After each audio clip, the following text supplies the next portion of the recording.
You've got some nerve, with your high school dropout status. We won't sign a contract with you. Get out immediately. Forget it. We're not interested either. You'll regret this, you subcontractors. Regret? I was about to retort when Emily gently patted me on the shoulder. Chris, that's enough. Let's leave. What? Yes, leave right now. You high school dropouts don't know your place. You're the one who doesn't know your place. You'll regret what happened today. Watch out, Mrs. Brown.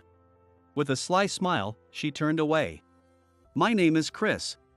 I work for a small textile manufacturer in a rural area. I started as a factory worker, but now I'm in sales. Our company, though small, is valued for producing fabrics for famous brands. We handle a wide range of textiles, from synthetic ones like polyester, polyurethane, and rayon to natural fibers like cotton and linen. I joined this company after dropping out of high school. There was a reason for leaving high school. My father was a police officer, and my mother was an elementary school teacher. But my father got involved in an incident and passed away. The stress from that event took its toll on my mother, and she fell ill and also passed away. I was taken in by my grandparents. But they were already living off their pension, and making ends meet was challenging. They encouraged me to at least finish high school. But with the household finances so tight, I gave up and decided to work. In those times, finding a job as a high school dropout was nearly impossible.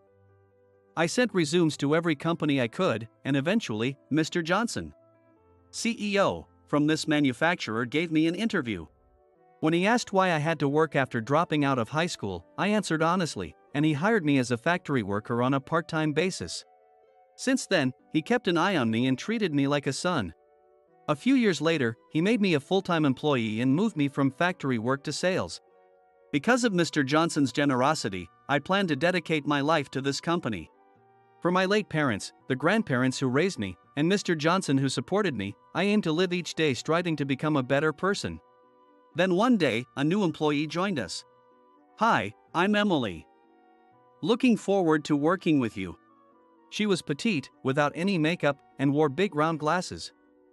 Her hair was styled in an unusual pigtail fashion. Overall, she gave a quiet impression. Surprisingly, she wanted to work as a factory hand. Most women at our company usually apply for office jobs. Factory work involves handling dangerous machinery, so it was unusual to see a woman seek it out. It became a topic among employees. At first, we wondered if she'd last, but our concerns were unfounded. Emily quickly adapted to machinery operation and learned rapidly. Her performance was well received.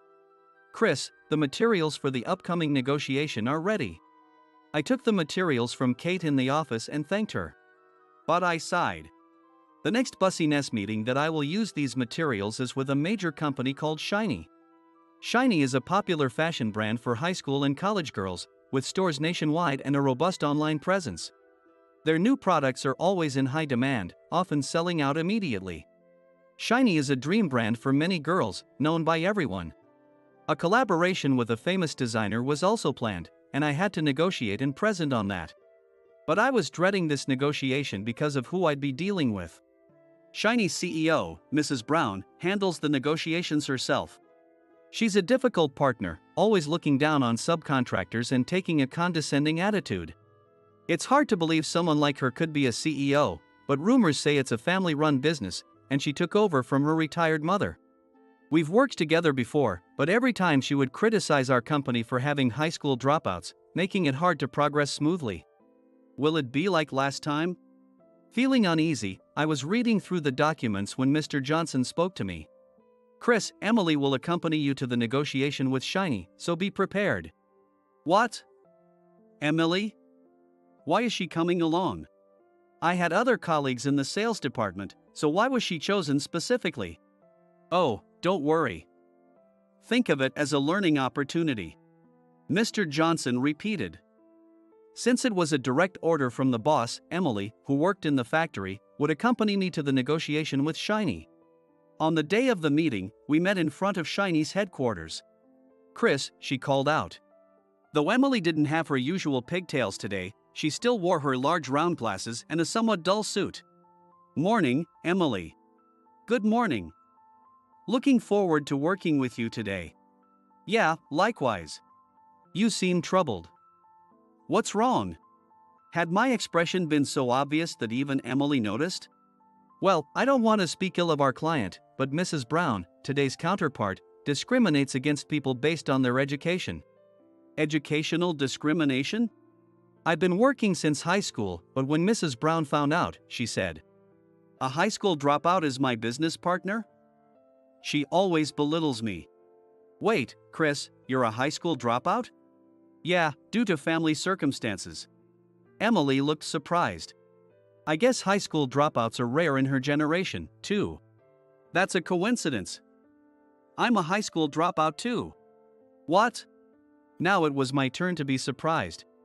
My father passed away early, and my mother, who was a homemaker, couldn't find a company which hired her full-time.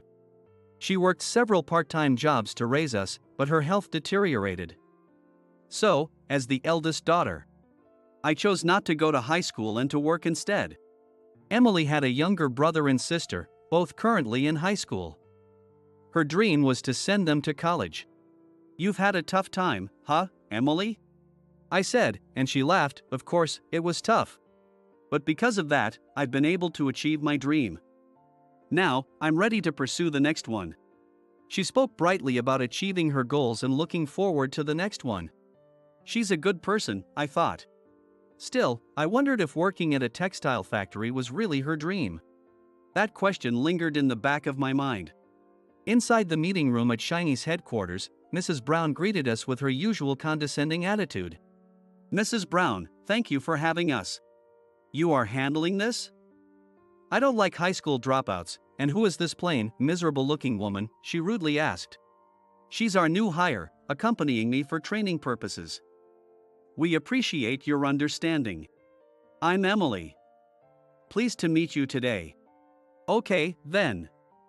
If you want to present, do it quickly so we don't waste time." I swallowed my usual frustrations and took a seat across from her with Emily, pulling out the tablet and documents. Our factory could produce around the same amount as last time.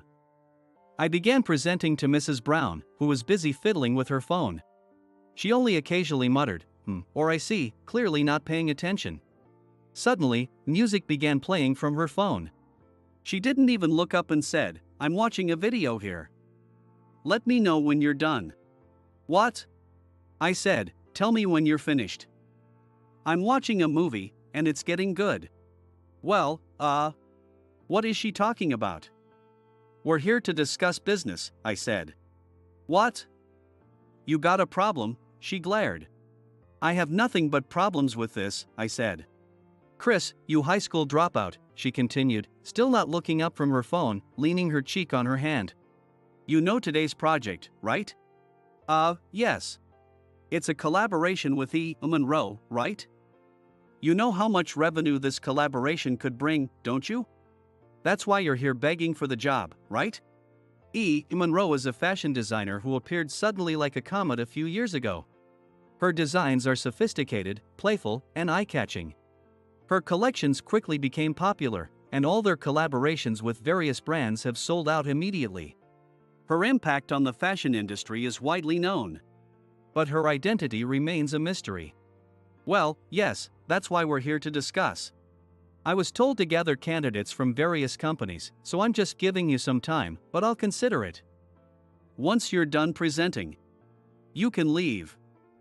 I'll get back to you if we decide to work together." Despite saying she doesn't want to associate with high school dropouts like us, Mrs. Brown kept watching videos on her phone, and I was bewildered. What does she think business is about? Her attitude had always been dismissive, but this time, she was worse than ever. Before I could figure out what to say, Emily, who had been silent until now, spoke up. "Excuse me. Listen, just hear us out and then decide. That's why we're here." "Huh? Who is this?" I said, "Listen up. We're going to tell you about our product's strengths." Mrs. Brown finally looked up from her phone. "You know, someone like you probably doesn't understand, but honestly, the material doesn't matter. Customers will buy anything that looks good. Even low-quality products will be sold if the design is nice. So it doesn't matter which company manufactures it. Are you in the business of selling clothes but don't love them? Little miss, do you know what business is about? Where did you graduate from? I'm a high school dropout. What? I didn't go to high school or college. I'm a high school dropout. Mrs. Brown chuckled. Hey, Chris, you're a high school dropout too, right? Yes, I am. Chris, does your company only hire high school dropouts? You hired this plain uneducated girl and expect her to talk to someone like me with a degree? I was getting angry as she not only insulted me but also belittled Emily. Yes, she's a high school dropout, but she's no amateur. She's been working hard at our company, learning everything she can about clothes and textiles. I brought her because I knew she could hold her own with someone like you. Despite your degree, it's not about holding your own. I just don't want to talk to high school dropouts anymore. Is being a high school dropout really that bad? Of course. Regardless of the circumstances, not going to high school means you'll never be able to compete with a college graduate like me. Emily, right? You should understand that you can't win against me. We're not even on the same level.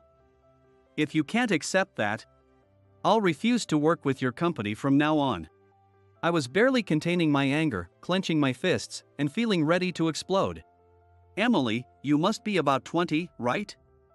What have you been doing all this time as a high school dropout? Didn't you waste all that time? How can someone with just a junior high school education understand anything? The moment I heard those words from Mrs. Brown, something snapped inside me. Enough!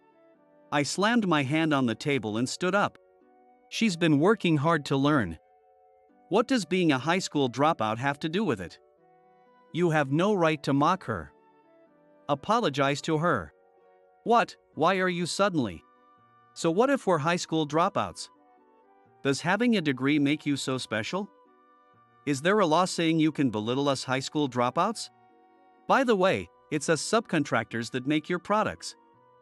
Without us, you can't produce anything, even with your degree. And I understand that as a high school dropout, too. Emily added, glaring. You know, saying that low-quality products are fine is unacceptable in this industry. Shame on you. Wah! As the insults flew, Emily held me back when I was ready to argue further. Chris, that's enough. Let's go. With one final warning to Mrs. Brown, you'll regret this, we left Shiny's headquarters. As soon as we stepped outside, I exhaled heavily and hung my head. Emily, I'm sorry for raising my voice and for showing you a failed negotiation. Why are you apologizing, Chris? Don't worry about it. But, besides, Chris, I was really happy you got so angry on my behalf. No, I just couldn't stand those words because I know how hard you work, Emily. And you know, that Mrs. Brown is finished, she said with a sly smile. What do you mean?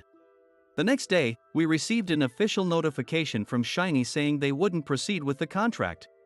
And I was called to Mr. Johnson's office. Given my confrontation with Mrs. Brown yesterday, it made sense that Shiny decided not to proceed with us. I was prepared to be fired for angering such a major client. But he smiled. Mr. Johnson, I'm so sorry. No, don't worry about it.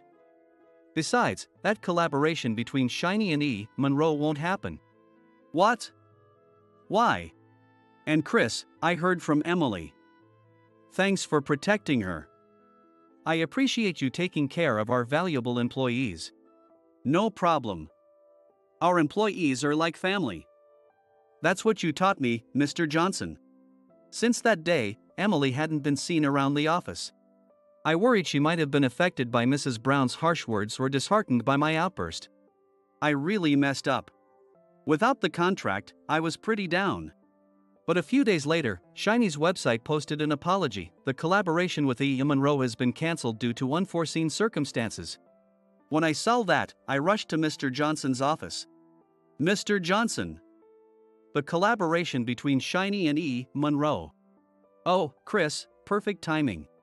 Mr. Johnson seemed to be talking to someone. I recognized those pigtails immediately. Chris, long time no see. Wait, Emily. I haven't seen you around lately. Yeah, I had some things to take care of and took some time off. So, you didn't quit. Seeing her again made me feel a little relieved. And Mr. Johnson, about Shinies. The cancelled collaboration, right? Yes. It's really been cancelled. Yeah, because I declined it. What? Her statement made me gasp. Wait, why did you? You see, this Emily is actually E. Monroe. What? Emily then shared her story. From a young age, she loved drawing fashion sketches and dreamed of becoming a fashion designer. She spent all her time drawing. Because of this, she was considered eccentric and had no friends. Like me, she suddenly lost her father. Her mother struggled with multiple part-time jobs while frequently falling ill. Emily decided to work instead of finishing school to support her sisters. She delivered newspapers while searching for an apparel store willing to hire a high school dropout. Eventually, she began studying and working her way toward becoming a fashion designer. In no time, her talent led her to start working as a freelance designer online. But her sister advised her to gain more social skills and broader fashion knowledge. So, Emily looked for a fashion-related company close to her home. That's how she found our company. She explained her situation and desire to learn to Mr. Johnson, who immediately agreed to help. Working here showed me how many people are involved in making just one piece of clothing. I understood that before. But now I realize firsthand that I can't do it alone. She then became known as E. Monroe and was set to collaborate with Shiny. But while working here, she began hearing negative rumors about Shiny. Emily thought she needed to be careful, so she consulted Mr. Johnson and decided to join the negotiation. Right after that meeting, she contacted Shiny to decline the collaboration. Shiny, of course, panicked. Understandably, they had already announced the collaboration and were in the middle of planning. At the end, even Mrs. Brown's mother, who was supposed to have retired, called me. She continues and are laughing. When Mrs. Brown's mother asked why, Emily said, "Can you ask your daughter for the reason?" She insulted high school dropouts and made us feel really uncomfortable. Sure, I'm a high school dropout. But tell her that I have the power to cancel this collaboration with Shiny. She smiled confidently. Because of the incident, Mrs. Brown was fired from Shiny. The cancelled collaboration caused significant financial losses. And she was ousted from the family. She once stormed into our office, hair disheveled, shouting, "It was all a joke. Tell E. Monroe to undo the cancellation, and I'll apologize." We immediately sent her away, and I never saw her again. About a year after the Shiny incident, Emily, known as E. Monroe, completed her training period at our factory and left the company. However, she still stayed in touch and frequently visited us. Without her work clothes, she looked even more fashionable, befitting her reputation as a renowned designer. Chris, I've got a favor to ask. That comment from Mr. Johnson led to E. Monroe exclusively using our factory for production. I became her primary point of contact. If this textile factory makes the product, I'll consider the collaboration, she'd say. Our company quickly gained recognition as the textile manufacturer endorsed by E. Monroe. Each time we received an order, we'd pour our hearts into it. I often attended meetings between E. Monroe and other companies. Her dedication as a designer was awe-inspiring. Recently, she secured a collaboration with the major brand Zorro, and I watched her handle negotiations firmly, never compromising. For every collaborations, she showed me many designs. All her designs was wonderful. She adapted her designs to the target age group of each brand, but each one was unmistakably identifiable as a creation of E. Monroe. Her playful designs were widely praised across all brands, showcasing her genius as a designer. The collaborative projects that the entire team tackled together with every order were successful at each brand company. The positive feedback from various companies raised our company's reputation, helping us grow significantly. I wondered if I had repaid Mr. Johnson in some small way. E. Monroe has really changed. It was the project manager, working with E. Monroe for the second time, who said this. Really? Yes, in our previous collaboration, she didn't offer as many ideas and used to say that all she cared about was the design. That's hard to imagine now. Now, she's much more collaborative and gives lots of input. She's become more sociable. The manager was confident that this collaboration would be even better than the last. It's probably because of what I learned working at that company. Sharpened by the field? That, but also when you, Chris, got so angry on my behalf with Mrs. Brown. I realized that you were really paying attention to my work. Well, I decided I wanted to be like that, someone who can fairly evaluate people. For that, connecting with people is important. My family says I've changed for the better too. Emily smiled as she said this. Now, she and I are a couple. Our relationship developed through working together, partly because we both shared the experience of being high school dropouts. When I told Mr. Johnson, who had been like a parent to me, he cried with joy, saying, "Finally, Chris has a girlfriend." Today, Emily wanted to meet my grandparents, so we're heading to their house now. We often faced prejudice because of our education. And as young as we are, there's still a lot ahead of us. When challenges come, we shouldn't look down on others, but instead, focus on doing our best with what we can do now. If we put in the effort, the results will surely follow. We know that if we keep at it, someone will eventually recognize our hard work.